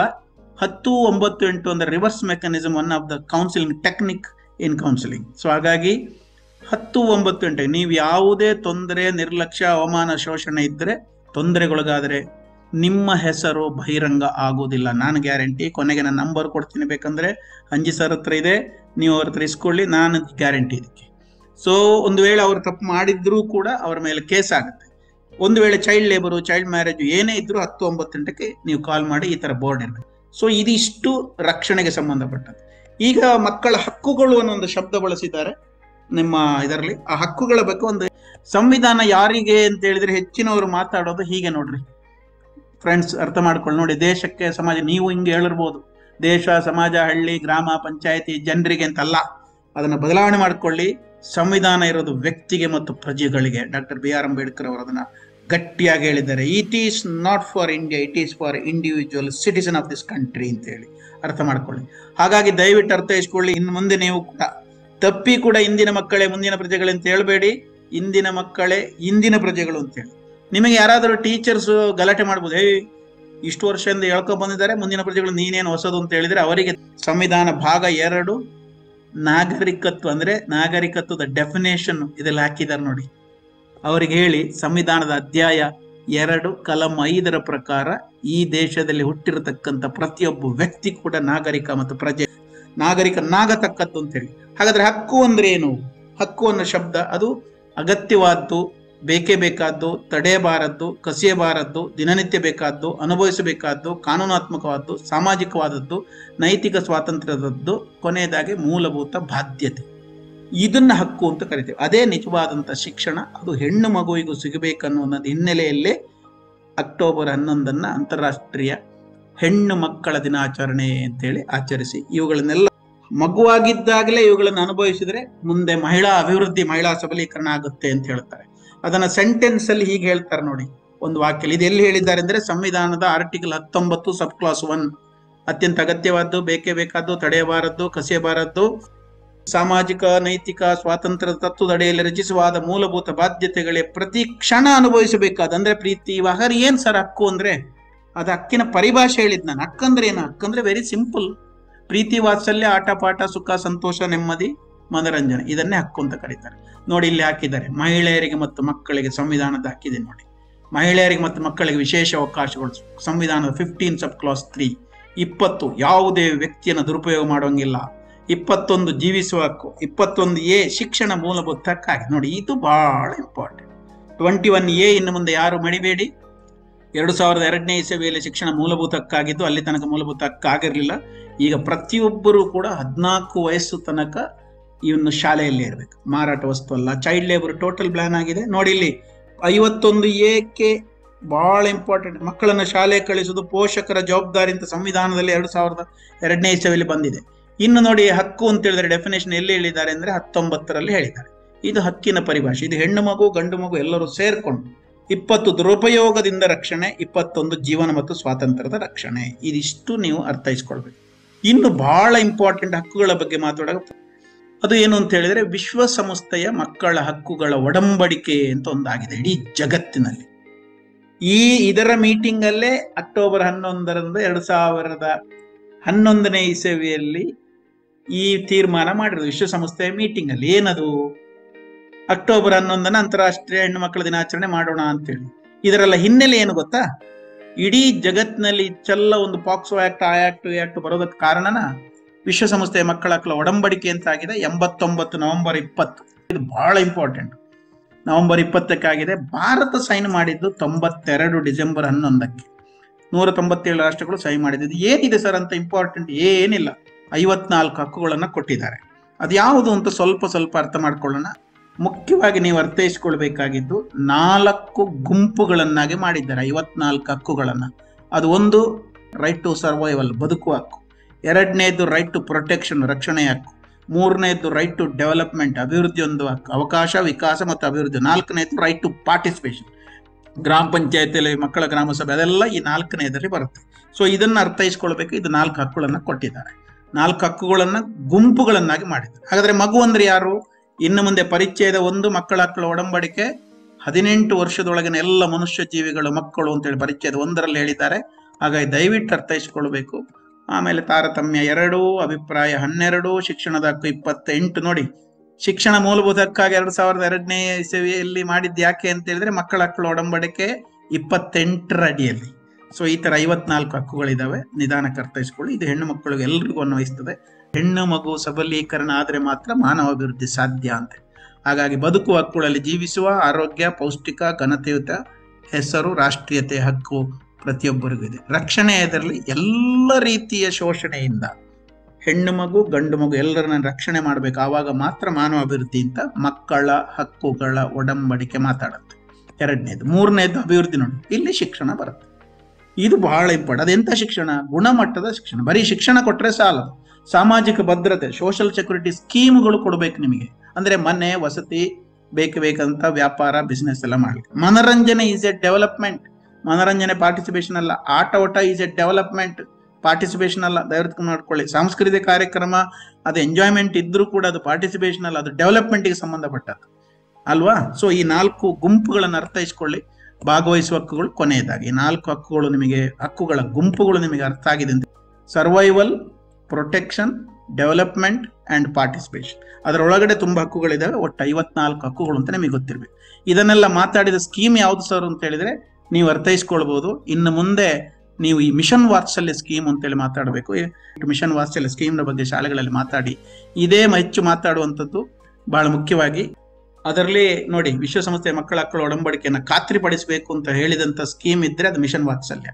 ಆಮೇಲೆ ನೋಡಿ, ಇಲ್ಲಿ ಮಕ್ಕಳ ಅರ್ಥ ಮಾಡ್ಕೊಳ್ಳಿ. ಮಕ್ಕಳ ಅಭಿವೃದ್ಧಿ ಆಗಬೇಕು ಅಂತ ಹೇಳಿ ಆದ್ರೆ, ಸುಸ್ಥಿರ ಅಭಿವೃದ್ಧಿ ಆಗಬೇಕು ಅಂತ ಹೇಳಿದ್ರೆ ಮಕ್ಕಳ ಸಂರಕ್ಷಣೆ ಆಗಬೇಕು ಅಂತ ಹೇಳಿದ್ದಾರೆ. ಇವತ್ತಿನ 2ನೇ ಸಬ್ಜೆಕ್ಟ್ ಸಂರಕ್ಷಣೆ.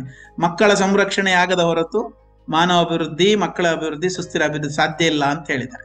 ಹಾಗಾಗಿ ಅದಕ್ಕೋಸ್ಕರ ಈ ಒಂದು ಸುಮಾರು 12 ಕಾನೂನು ಕೊಟ್ಟಿದ್ದಾರೆ. ಇದರ ಇಡೀ ಒಟ್ಟು ಉದ್ದೇಶ ಏನ್ ಗೊತ್ತಾ?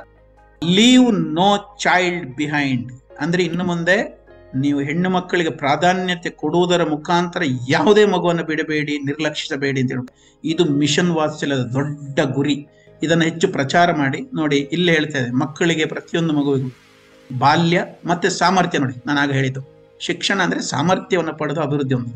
ನೋಡಿ, ಇಲ್ಲಿ ಅಭಿವೃದ್ಧಿ ಮತ್ತೆ ಕುಟುಂಬದೊಂದಿಗೆ ಅಭಿವೃದ್ಧಿ ಇರಬೇಕು.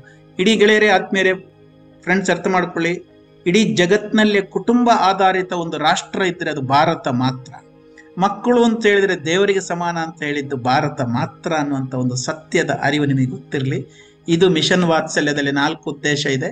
ಅದನ್ನು ನಾನು ಇಲ್ಲಿ ಗುರಿಗಳಿದ್ದಾವೆ. ಕಷ್ಟದ ಯಾವುದೇ ಮಕ್ಕಳಿದ್ದರೆ ಅವರಿಗೆ ಬೆಂಬಲ ಕೊಡಿ ಅಂತೇಳಿ. ಎರಡನೇದ್ದು, ಬೇರೆ ಬೇರೆ ಮಕ್ಕಳಿಗೆ ಬೇರೆ ಬೇರೆ ಸಹಾಯ ಮಾಡಿ ಅಂತೇಳಿ. ಮಕ್ಕಳಿಗೋಸ್ಕರ ಒಂದು JJ ಆಕ್ಟ್ ಅಂತ ಇದೆ. ಇನ್ನು ಮುಂದೆ ನೀವು ಆ JJ ಆಕ್ಟ್ ನಲ್ಲಿ ನಿಮ್ಗೆ ಯಾವುದೇ ಸಂಕಷ್ಟದಲ್ಲಿ ತೊಂದರೆಯಲ್ಲಿರುವ ಮಕ್ಕಳಿದ್ರು ಕೂಡ ನೀವು ಇಲ್ಲಿ 16 ಪ್ರಿನ್ಸಿಪಲ್ನ ಅಡಿಯಲ್ಲಿ ಮಕ್ಕಳ ಕಲ್ಯಾಣ ಸಮಿತಿ, ಅದೆಲ್ಲ ಸರ್ ನಮಗೆ ಕನ್ಫ್ಯೂಸ್ ಆಗಿದೆ, ಅರ್ಥ ಆಗ್ತಿಲ್ಲ ಅಂತ ಹೇಳಿದ್ರೆ ಸಿಂಪಲ್ 10 9 8ಕ್ಕೆ ಫೋನ್ ಮಾಡಿ. ಇಲ್ಲ ಇದ್ರೆ ಮಕ್ಕಳ ಕಲ್ಯಾಣ ಸಮಿತಿಗೆ ಪ್ರೊಡ್ಯೂಸ್ ಮಾಡಿ. ಅದೇ ಪ್ರಕಾರ ಇನ್ನೊಂದು ಇಂಟ್ರೆಸ್ಟಿಂಗ್ ಸಬ್ಜೆಕ್ಟ್, ಇದನ್ನು ನಾನು ಹೇಳಲೇಬೇಕು. ರಕ್ಷಣಾ ವಿಚಾರದಲ್ಲಿ ಲೈಂಗಿಕ ಅಪರಾಧಗಳಿಂದ ಮಕ್ಕಳ ರಕ್ಷಣಾ ಕಾಯ್ದೆ ಅಂತ ಒಂದು ಬಂದಿದೆ 2012ರಲ್ಲಿ 19ರಲ್ಲಿ ಅದು ತಿದ್ದುಪಡಿ ಆಗಿದೆ. ಇದನ್ನು ಹೆಚ್ಚಿನವರು ಪೋಸ್ಕೋ ಅಂತ ಹೇಳ್ತಾರೆ. ಪೋಸ್ಕೋ ಅಲ್ಲ, ಅದು ಪಾಕ್ಸೋ ಅಂತ ಕರೀತಾರೆ. ಅಂದ್ರೆ ಯಾವುದೇ 18 ವರ್ಷದೊಳಗಿನ ಮಕ್ಕಳನ್ನ ನೀವು ಮುಂದೆ ರೇಪು, ಅತ್ಯಾಚಾರ ಶಬ್ದ ಬಳಸಬಾರದು ಈ ಆಕ್ಟ್ ನಡಿಯಲ್ಲಿ. ಅದು ದೊಡ್ಡವರಿಗೆ ಬಳಸಿ, ಮಕ್ಕಳಿಗೆ ಬಳಸಲಿಕ್ಕಿಲ್ಲ ಅಂತ ಈ ಆಕ್ಟ್ ಹೇಳುತ್ತೆ. ಸುಮ್ಮನೆ ನಿಮಗೆ ಗೊತ್ತಿರಲಿ ಮಕ್ಕಳಾಗಿಗೋಸ್ಕರ. ನೀವೆಲ್ಲ ಪೇಪರ್ ನೋಡ್ತೀರಿ. ಇದರಲ್ಲಿ ಏನೂ ಇಲ್ಲ. ಯಾವುದೇ 18 ವರ್ಷದೊಳಗೆ ಮಕ್ಕಳನ್ನ ಲೈಂಗಿಕ ದೃಷ್ಟಿಯಿಂದ ನೋಡಬಾರದು, ಶೋಷಣೆ ಮಾಡಬಾರದು. ಮಾಡಿದರೆ ಅವರಿಗೆ ಪನಿಷ್ಮೆಂಟ್ ಇದೆ. ಅದನ್ನ ಯಾರು ಬೇಕಾದರೂ ದೂರು ಕೊಡಬಹುದು, ಕೊಡ್ಲೇಬೇಕು ಅಂತ ಹೇಳಿದ್ ನೋಡಿ. ಅದರಲ್ಲಿ ಒಂದು ಕಲಂ 19 ಅಂತ ಹೇಳಿದೆ. ಗುಮಾನಿ ಬಂದ್ರೂ ಕೂಡ ನೀವು ಪೊಲೀಸ್ ಸ್ಟೇಷನ್ ದೂರು ಕೊಡಬೇಕು, ನಿಮಗೆ ಏನ್ ತೊಂದರೆ ಆಗೋದಿಲ್ಲ ಅಂತ ಹೇಳುತ್ತೆ. 18 ವರ್ಷಗಳನ್ನ ಯಾವುದೇ ವ್ಯಕ್ತಿಯನ್ನ ತೊಂದರೆ ಮಾಡಿದರೆ, ಅಂದ್ರೆ ಮಕ್ಕಳನ್ನ ಯಾವುದೇ ರೀತಿಯ ಲೈಂಗಿಕ ಶೋಷಣೆ ಅಥವಾ ಲೈಂಗಿಕ ದೃಷ್ಟಿಯಿಂದ ದೇಹವನ್ನು ಮುಟ್ಟಿ ಮಾಡುವ ಅಪರಾಧಗಳಿಗೆ ಕನಿಷ್ಠ ಸಣ್ಣ ಹಿಂಗೆ ನೋಡೋದು ಗಿಡಿಯೋದು ಮಾಡಿದ್ರು ಕೂಡ 3 ವರ್ಷ, 3ರಿಂದ ಜೀವಾದಿ ಇದೆ. ಇನ್ನು ದೇಹವನ್ನು ಮುಟ್ಟದೇ ಮಾಡುವ ಕೆಲವು ಲೈಂಗಿಕ ಅಪರಾಧಗಳಿದೆ. ಅದು ನಿಧಾನಕ್ಕೆ ಅರ್ಥ ಮಾಡ್ಕೊಳ್ಳಿ. ಹಾಗಾಗಿ ಅದು ಕೂಡ ಅದಕ್ಕೆ ಕೂಡ ಗಲ್ಲು ಶಿಕ್ಷೆ ತನಕ ಇದೆ. ಮೇಲಿದ್ರಲ್ಲಿ ಗಲ್ಲು ಶಿಕ್ಷೆ ಇದೆ, ಮುಟ್ಟದೇ ಮಾಡೋದಕ್ಕೆ ಜೀವಾದಿ ಶಿಕ್ಷೆ ಇದೆ. ಇದು ಈ ಒಂದು ಆಕ್ಟ್ ನ ಬಗ್ಗೆ ನಿಮಗೆ ಪರಿಚಯ. ಹಾಗಾಗಿ ನೀವು ವಿದ್ಯಾರ್ಥಿಗಳು ದಯವಿಟ್ಟು ಅರ್ಥೈಸ್ಕೊಳ್ಳಿ. ನಿಮ್ಮಲ್ಲಿ ಹೆಚ್ಚಿನವರು ಗುಡ್ ಟಚ್ ಬ್ಯಾಡ್ ಟಚ್ ಎಲ್ಲ ಮಾತಾಡ್ಕೊಂಡಿರ್ಬೋದು ಶಾಲೆಯಲ್ಲಿ. ದಯವಿಟ್ಟು ನಿಮ್ಮ ಶಿಕ್ಷಕರಿಗೆ ಹೇಳಿ, ಗುಡ್ ಟಚ್ ಬ್ಯಾಡ್ ಟಚ್ ಶಬ್ದನೇ ಬಳಸಬಾರದು. ಅದರ ಬದಲು ಸುರಕ್ಷಿತ ಸ್ಪರ್ಶ ಮತ್ತು ಅಸುರಕ್ಷಿತ ಸ್ಪರ್ಶ ಅಂತ ಹೇಳ್ಬೇಕು. ಸೇಫ್ ಟಚ್ ಮತ್ತು ಅನ್ಸೇಫ್ ಟಚ್. ನೀವು ಶಾಲೆಗಳಲ್ಲಿ ನೀವು ಮಕ್ಕಳಿದ್ದೀರಿ, ನಿಮಗೆ ನಾನು ಇದನ್ನು ಪ್ರೆಸೆಂಟ್ ಮಾಡ್ತಾ ಇದ್ದೀನಿ. ನಿಮಗೆ ನಿಮ್ಮ ಜೋರು ಚಳಿ ಆದಾಗ ಏನ್ ಮಾಡ್ತೀರಿ? ಹಿಂಗೆ ಸ್ವೆಟರ್ ಹಾಕ್ತೀರಿ, ಸಾಕ್ಸ್ ಹಾಕ್ತೀರಿ, ಬೆಡ್ಶೀಟ್ ಹೊತ್ಕೊಳ್ತೀರಿ, ಹಿಂಗೆ ಟೊಪ್ಪಿ ಹಾಕ್ತೀರಿ. ಯಾಕೆ? ನಮ್ಮ ದೇಹವನ್ನು ರಕ್ಷಣೆ ಮಾಡ್ಲಿಕ್ಕೆ. ಅರ್ಥ ಮಾಡ್ಕೊಳ್ಳಿ. ಮಳೆಗಾಲದಲ್ಲಿ ಜೋರು ಮಳೆ ಬಂದ್ರೆ ಏನ್ ಮಾಡ್ತೀರಿ ನೀವು? ಕೇಳಿ ನೋಡಿ. ಹಿಂಗೆ ಕೊಡೆ ಹಿಡಿತೀವಿ, ಹಿಂಗೆ ಕೊಡೆ ಹಿಡಿತೀವಿ. ಯಾಕೆ? ಮಳೆ ಬಂದ್ರೆ ಒದ್ದೆ ಆದ್ರೆ ಶೀತ ಆಗುತ್ತೆ, ಜ್ವರ ಬರುತ್ತೆ, ಕೆಮ್ಮು ಬರುತ್ತೆ, ಶಾಲೆ ಮಿಸ್ ಆಗುತ್ತೆ, ಕಲಿಕೆ ನಿಂತು ಹೋಗುತ್ತೆ. ನಮ್ಮ ದೇಹದ ರಕ್ಷಣೆಗೆ. ಅದೇ ತರ ಬಿಸಿಲುಗಾಲದಲ್ಲಿ ಹಿಂಗೆ ಕೊಡೆ ಗಿಡೆ ಹಿಂಗೆಲ್ಲ ಮಾಡ್ತೀವಿ, ಕನ್ನಡಕ ಎಲ್ಲ ಹಾಕ್ತೀವಿ. ಇದು ಯಾಕೆ? ಇದು ನಮ್ಮ ದೇಹದ ರಕ್ಷಣೆಗೆ. ಹಾಗೆ ಕ್ರಿಕೆಟ್ ಆಡುವಾಗ ಈ ತರ ಎಲ್ಲ ಅದು ಪ್ಯಾಡ್ ಕಟ್ತೀವಿ, ತಲೆಗೆ ಟೊಪ್ಪಿ ಹಾಕ್ತಿವಿ, ಎಲ್ಲ ಕಾಡ್ತೀವಿ. ಇದು ಏನಕ್ಕೋಸ್ಕರ? ನಮ್ಮ ದೇಹದ ರಕ್ಷಣೆಗೆ. ಹಾಗೇನೆ ಸ್ಕೇಟಿಂಗ್ ಆಡುವಾಗಲೂ ಕೂಡ ನಮ್ಮ ದೇಹದ ರಕ್ಷಣೆಗೆ ಹಿಂಗೆಲ್ಲ ಪ್ರೊಟೆಕ್ಷನ್ ಕೊಡ್ತೀವಿ. ಹಾಗೇನೆ ನಮ್ಮ ಸಮಾಜದಲ್ಲಿ ಮಕ್ಕಳೇ ದಯವಿಟ್ಟು ಅರ್ಥೈಸ್ಕೊಳ್ಳಿ, ನಿಮ್ಮ ದೇಹ ನಿಮಗೆ ಮಾತ್ರ ಸಂಬಂಧಿಸಿದ್ದು. ಅದನ್ನು ಬೇರೆ ಯಾರಿಗೂ, ಎಲ್ಲರೂ ಅಲ್ಲ, ಬೇರೆ ಯಾರಿಗೂ ಅದಕ್ಕೆ ಅಧಿಕಾರ ಇಲ್ಲ, ನಿಮಗೆ ಮಾತ್ರ ಅನ್ನೋದನ್ನ. ಹಾಗೇನೆ ನಿಮಗೆ ನಿಮ್ಮ ದೇಹದ ಮೇಲೆ ಯಾರಿಗೆಲ್ಲ ಹಕ್ಕಿದೆ ಅಂತ ಹೇಳಿದ್ರೆ ಕೂಡ ಅದು ಕೂಡ ನಿಮಗೆ ಮಾತ್ರ ಹಕ್ಕು. ಶಿಕ್ಷಣ ಅಥವಾ ನಿಮ್ಮ ಹೆಲ್ತ್ ಮಾಡುವಾಗ ಅದೆಲ್ಲ ಡಾಕ್ಟರ್ ಗಿಕ್ಟರ್ಲ್ಲ, ಅದು ಬೇರೆ ವಿಚಾರ. ಇನ್ನು ಮುಂದೆ ನಿಮ್ಮದಲ್ಲಿ ಎಲ್ಲರೂ ಮಾಡಲ್ಲ, ಕೆಲವರು ಅಂತ ನಾನು ಇನ್ವರ್ಟೆಡ್ ಕಾಮದಲ್ಲಿ ಹೇಳ್ತೀನಿ. ಇಲ್ಲಿ ಯಾರಿಗೂ ಮುಟ್ಲಿಕ್ಕೆ ಅವಕಾಶ ಕೊಡಬೇಡಿ. ಒಂದು ಕೆನ್ನೆ, ತುಟಿ, ಎದೆ, 2 ಕಾಲುಗಳ ಮಧ್ಯೆ ಮತ್ತು ಹಿಂಭಾಗ ನೋಡಿ, ಹಿಂಗೆ ಇಷ್ಟೇ ಬಳಸ್ಬೇಕು. Cheques, lips, chest, bottom and part between 2 legs. ಇಲ್ಲಿ ಯಾರು ಮುಟ್ಲಿಕ್ಕೆ, ಹಾಗಂತ ಎಲ್ಲರೂ ಮುಟ್ಟವರೆಲ್ಲ ಕೆಟ್ಟ ದೃಷ್ಟಿಯಿಂದ ಮುಟ್ತಾರೆ ಅಂದ್ರೆ ನೀವು ಎಚ್ಚೆತ್ತುಕೊಳ್ಬೇಕು, ಅಲ್ಲಿ ಮುಟ್ಲಿಕ್ಕೆ ಬಿಡಬೇಡಿ. ಇದು ಯಾಕೋ ನನಗೆ ಅನ್ಸೇಫೋ ಅನ್ನುವಂಥ ಒಂದು ಎಚ್ಚರಿಕೆಯನ್ನು ಇಟ್ಕೊಳ್ಳಿ. ಹಾಗಾಗಿ ಎಲ್ಲೆಲ್ಲ ಆಗುತ್ತೆ ಈ ಅಸುರಕ್ಷಿತ ಸ್ಪರ್ಶ ಅಂತ ಹೇಳಿದ್ರೆ ಇಲ್ಲೆಲ್ಲ ಆಗುತ್ತೆ. ದಾರಿ, ಬಸ್ಸು, ಆಟೋ, ಜಾತ್ರೆ, ಮಾಲು, ಹೋಟೆಲು, ಹೀಗೆ ಇಲ್ಲೆಲ್ಲ ಆಗಬಹುದು ಅಂತ ಹೇಳ್ತಾ ಇದ್ದೀನಿ. ಎಲ್ಲರೂ ಮಾಡ್ತಾರೆ ಅಂತ. ಒಂದ್ ವೇಳೆ ಆದ್ರೆ ಏನ್ ಮಾಡ್ಬೇಕು? ನೀವು ಜೋರಾಗಿ ನೋ, ಡೋಂಟ್ ಟಚ್ ಅಂಕಲ್, ಮುಡಬೇಡಿ ಅಂಕಲ್, ಮುಡಬೇಡಿ ಮಾಮ, ಮುಡಬೇಡಿ ಚಿಕ್ಕಪ್ಪ, ಮುಡಬೇಡಿ ಅಪ್ಪ. ಅಪ್ಪಂದರು ಕೆಲವರು ಬಹಳ ರೇರು, ಚಿಕ್ಕಪ್ಪ ಮಾಮ ಬೇಡ, ಡೋಂಟ್ ಟಚ್ ಅಂತ ಜೋರಾಗಿ ಕಿಡಿಸ್ಬೇಕು, ದೂರ ತಳ್ಳಬೇಕು, 10 ಸೆಕೆಂಡ್ ನೋಡಬೇಕು, ತಕ್ಷಣ ದೂರ ಹೋಗ್ಬೇಕು, ತಕ್ಷಣ ಅಲ್ಲಿಂದ ಜಾಗ ಖಾಲಿ ಮಾಡಬೇಕು. ಪೋಷಕರೇ ಮಾಡಿದ್ರೆ ಬೇರೆ ಪೊಲೀಸ್ನವರಿಗೆ 10-9 ಕೇಳಬೇಕು, ಬೇರೆಯವರು ಮಾಡಿದ್ರೆ ಪೋಷಕರಲ್ಲಿ ಹೇಳಿ ದೂರ ಕೊಡ್ಲು ಹೋಗ್ಬೇಕು. ನಿಮ್ದು ತಪ್ಪಿಲ್ಲ ಅಂತ ನೀವು ನಂಬಬೇಕು. ಹಾಗಾಗಿ ಹೆಣ್ಣು ಮಕ್ಕಳ ಶಿಕ್ಷಣ ಮಾತಾಡುವಾಗ ಶಿ ವಾಸ್ ರೇಪ್ಡ್ ಅಲ್ಲ, ಹಿ ರೇಪ್ಡ್. ಪ್ರೊಟೆಕ್ಟ್ ಯುವರ್ ಡಾಟರ್ ಅಲ್ಲ, ಎಜುಕೇಟ್ ಯುವರ್ ಸನ್ ಆಲ್ಸೋ. ನಾವು ಗಂಡು ಮಕ್ಕಳು ಅರ್ಥೈಸ್ಕೊಳ್ಬೇಕು ಅನ್ನೋದನ್ನ ಅರ್ಥೈಸ್ಕೊಳ್ಬೇಕು. ಬಾಲ್ಯ ನಿಷೇಧ ಕಾಯ್ದೆ ಪ್ರಕಾರ ಮಗು ಮದುವೆ ಆಗ್ಬೇಕಾದ್ರೆ ಬಾಲ್ಯ ವಿವಾಹಕ್ಕೆ ಗಂಡಿಗೆ 21, ಹೆಣ್ಣಿಗೆ 18 ಪೂರ್ಣಗೊ, ಅದರ ಒಳಗಡೆ 1 ದಿನ 1 ಗಂಟೆ ಇದ್ರೂ ಕೂಡ ಅದು ಬಾಲ್ಯ ವಿವಾಹ ಆಗುತ್ತೆ. ಇದನ್ನು ತಡೆ ಹಿಡಿಯಲಿಕ್ಕೆ ತಾವು ಪ್ರಯತ್ನ ಮಾಡಿ ಅಂತ ಹೇಳ್ತಾ, ಬಾಲ್ಯ ನಿಷೇಧ ಕಾಯ್ದೆಯಲ್ಲಿ ತುಂಬಾ ಜನಕ್ಕೆ ಪನಿಷ್ಮೆಂಟ್ ಎಲ್ಲ ಇದೆ. ನಾನು ಇಲ್ಲಿ ಇದನ್ನು ಸ್ಟಾಪ್ ಮಾಡ್ತೀನಿ. ಹಾಗಾಗಿ ಬಾಲ್ಯ ನಿಷೇಧವನ್ನ ಚೈಲ್ಡ್ ಮ್ಯಾರೇಜು ಮತ್ತು ಚೈಲ್ಡ್ ಲೇಬರು, ಆಮೇಲೆ ಯಾವುದೇ ದೌರ್ಜನ್ಯಕ್ಕೆ ಒಳಗಾಗದೆ ನಾವೆಲ್ಲರೂ ಶಿಕ್ಷಣ ಪಡೆದು ಅಭಿವೃದ್ಧಿಯತ್ತ ಕುಟುಂಬದೊಂದಿಗೆ ಘನತೆಯಿಂದ ಹೆಮ್ಮೆಯಿಂದ ಬದುಕಲಿಕ್ಕೆ ಸಿದ್ಧರಾಗಿ ರೆಡಿಯಾಗಿ, ಇದಕ್ಕೋಸ್ಕರ ಶಿಕ್ಷಣ ಅಂತೇಳಿ ರಿಯಲೈಸ್ ಆಗಿ ಅಂತಾರಾಷ್ಟ್ರೀಯ ಹೆಣ್ಣು ಮಕ್ಕಳ ದಿನಾಚರಣೆ ದಿವಸ ಒಂದು ಒಳ್ಳೆ ತೀರ್ಮಾನ ತಗೊಂಡು ನಾನು ಜೀವನದಲ್ಲಿ ಅಭಿವೃದ್ಧಿ ಆಗಬೇಕು, ಒಂದು ಸಾಧನೆ ಹೇಳಬೇಕು ಅಂತೇಳಿ. ಒಬ್ಬರು ಹಿರಿಯರು ಒಂದು ಮಾತು ಹೇಳಿದ್ದಾರೆ, ದಯವಿಟ್ಟು ಅರ್ಥೈಸ್ಕೊಳ್ಳಿ. ಸಾಧನೆ ಮಾಡದೆ ಸತ್ರೆ ಅದು ಸಾವಿಗೆ ಅವಮಾನ, ಆದರ್ಶ ಇಲ್ಲದೆ ಬದುಕಿದ್ರೆ ಬದುಕಿಗೆ ಅವಮಾನ. ದಯವಿಟ್ಟು ಮತ್ತೊಮ್ಮೆ ಕೇಳಿಸ್ಕೊಳ್ಳಿ. ಏನನ್ನೂ ಸಾಧನೆ ಮಾಡದೆ ಸತ್ರೆ ಸಾವಿಗೆ ಅವಮಾನ, ಏನೂ ಜೀವನದಲ್ಲಿ ಆದರ್ಶ ಇಲ್ಲದೆ ನಾವು ಬದುಕಿದ್ರೆ ಬದುಕಿಗೆ ಅವಮಾನ. ಹಾಗಾಗಿ ಜೀವನದಲ್ಲಿ ಒಂದು ಅತ್ಯಂತ ಸಾಧನೆ ಮಾಡಬೇಕು ಅಂತ ಒಂದು ಗುರಿ ಇಟ್ಕೊಳ್ಳಿ. ಅದರ ಜೊತೆಗೆ ಯಾರ ಶೋಷಣೆ ಹಿಂಸೆಗೆ ಬಲಿಯಾಗಬೇಡಿ. ಹೆಣ್ಣು ಮಕ್ಕಳಿಗೂ ಗೌರವ ಕೊಡೋಣ. ಸಮಾನತೆ ಅಂತ ಹೇಳುವ ನೆಪದಲ್ಲಿ ಅದನ್ನು ಅವರನ್ನ ಹಿಡಿದಿಟ್ಕೊಳ್ಳಿಕ್ಕೆ, ಕಂಟ್ರೋಲ್ ಮಾಡಲಿಕ್ಕೆ ಪ್ರಯತ್ನ ಮಾಡೋದು ಬೇಡ. ಸಮಾಜದಲ್ಲಿ ಎಲ್ಲರೂ ಅಭಿವೃದ್ಧಿ ಆಗಬೇಕು. ತನ್ಮೂಲಕ ಮಾನವ ಅಭಿವೃದ್ಧಿ, ದೇಶದ ಅಭಿವೃದ್ಧಿ, ಗ್ರಾಮದ ಅಭಿವೃದ್ಧಿ, ಕುಟುಂಬದ ಅಭಿವೃದ್ಧಿ ಆಗಲಿಕ್ಕೆ ಶಿಕ್ಷಣ ಒಂದೇ ದಾರಿ. ಅದಕ್ಕೆ ನೀವು ಕಲಿಯುವ ಹಕ್ಕನ್ನ, ಸಾಮರ್ಥ್ಯವನ್ನ ಹೆಚ್ಚಿಸಿಕೊಳ್ಳಿ ಅಂತ ಹೇಳ್ತಾ, ಕುಟುಂಬದೊಂದಿಗೆ ಸಂತೋಷದಿಂದ ಬದುಕಲಿಕ್ಕೆ ಶಿಕ್ಷಣ ಬೇಕು ಅನ್ನೋದನ್ನ ಅರ್ಥೈಸಿಕೊಳ್ಳಿ ಅಂತ ಹೇಳ್ತಾ ನನ್ನ ಮಾತನ್ನು ಮುಗಿಸ್ತೀನಿ. Thank you one and all.